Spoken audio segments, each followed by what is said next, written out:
Maestro provides a convenient way of transferring structures and associated data to PyMol via the PyMol for Maestro panel.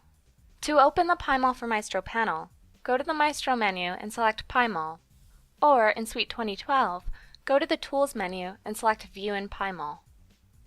Send the workspace structure or the selected entries in the project table to PyMol by clicking Workspace or Selected Entries in the PyMol for Maestro panel.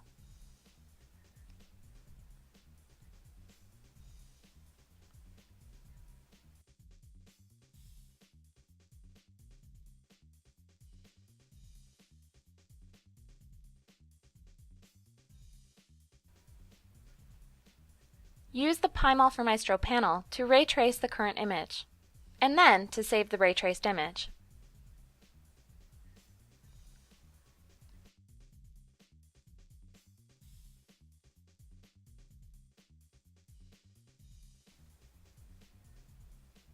Maestro uses the sources shown here to find your PyMol installation. To set up the Maestro to PyMol connection, visit the Schrödinger knowledge base at www.schrodinger.com/kb and search PyMol for Maestro.